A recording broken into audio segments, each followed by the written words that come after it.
Ayun mga idolo, bali hapon na. Kukuha tayo ng mangunguha tayo ng hipon, di ba? Pag high tide kasi ng araw. So vice versa, sa gabi naman po yung low tide. Kaya pwede na po manghuli ng hipon. To sa amin kasi ito po yung gamit namin, sikpaw. Yan. Tapos ilaw. So yan si Papa kasama ko. Dapat sasama yung Junakis ko. Kaso hindi ko pinayagan kasi nga mas maganda pag may mga service ba ganyan, tulad ng ganyan. So dito maglalakad tayo doon hanggang doon sa may dulo na yun. So yan, yun pa yung gamit. Dati kasi Petromax yung gamit namin.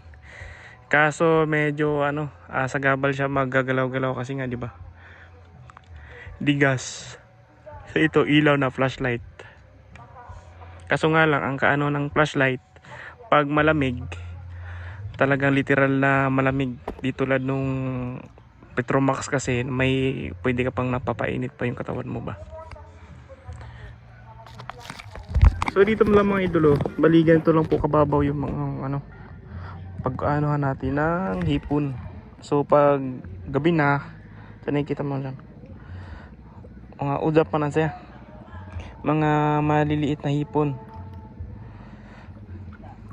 So ganito lang po kababaw, tapos nag-iilaw ka. Malalaman nyo naman yun pag mamaya papakita ko sa inyo anong itsura po ng hipon pag nailawan. Ganyan lang kababaw niyan. Kaso may mga part dito na na malalalim po yung putik. So yan, mamaya na lang po ulit. So may mga kasama tayo pala, isa pang mananagat, nangunguha din ng hipon. Halos lahat ng mga tao dito. So yan.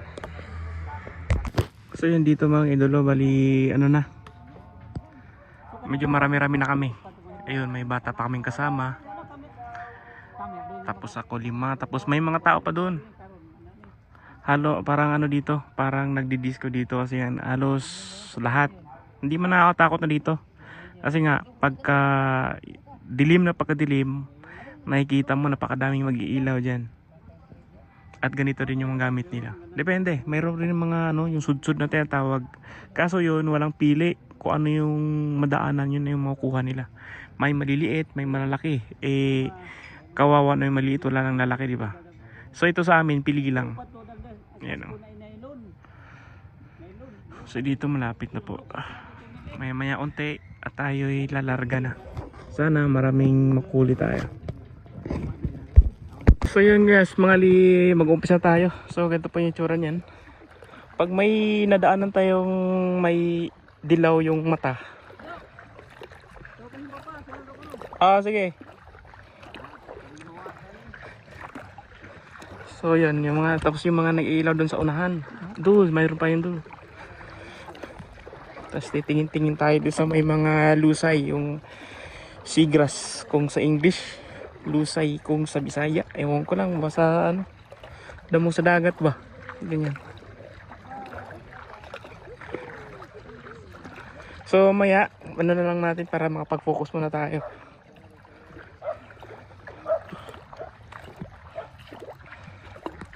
So dito, video ta. Shout out ka dali. Shout out. Uy, shout out ba? Pati yung mga bata hindi na natakot. So maya na ulit mga idolo. Ayun, so bali ito pala yung itsura pag nag-iilaw. Nakikita mo yung hipon na yan. Yan, yung mata na yan. Yan yung titingnan nyo. Pag halimbawa malaki yung mata, budlat na. Ay di, kasi malaki na yun. So ito pala yung nakakahingal. So ito yung kuha natin kakalakad nitong baybayin na to. So ganyan. So ayan kaya kailangan mong titingnan din. So yun dandahan ka limpati kasi may mga shell dito na matatalas. Nakalimutan ko ng tawag, basta yun na yun. So gagawin natin ganito lang.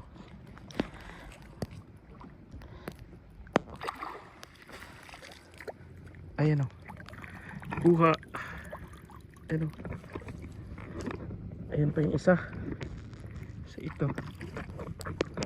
Dapat itaktak mo bago ka ulit gaganto kasi baka masayang lang.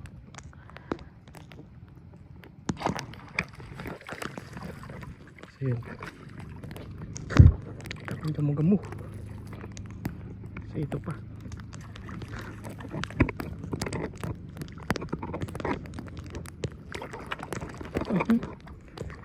So yun. So mamaya na ulit. So yan, bali uwi na kami. Ito po yung kuha natin. Maya pagdating sa bahay. So yan. Medyo gutomos na si Papa. Hindi ko na lang kung sino yung isa.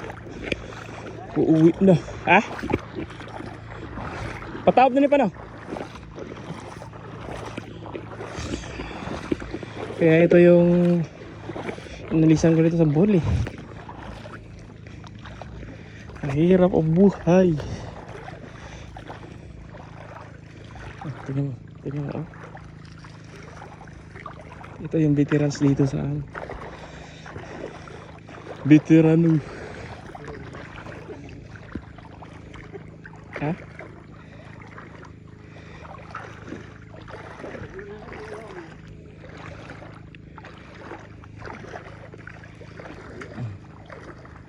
Ito ginagawa namin. Nakahiyal. Banat ikaw nga i-vlog na ko. Kaya di mag-vlog ko. Diba di na nama kuan. Banat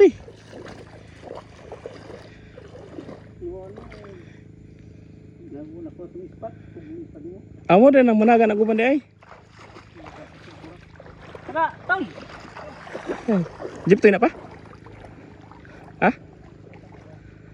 Tata? Gamay man. Ah.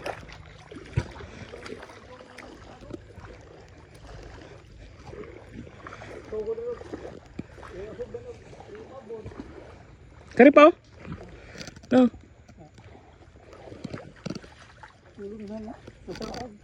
Alun handay ang talig ni say. Dito sa ubos gagunta ganiha oh.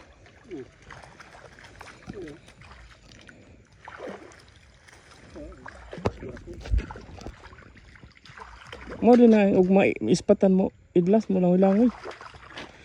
Mo din na lunhan. So may mga klase-klaseng hipon din dito. Kasi pag yung lunhan yun yung mamahalin. Eh yung galing hipon laut. Ha? Lam na diha?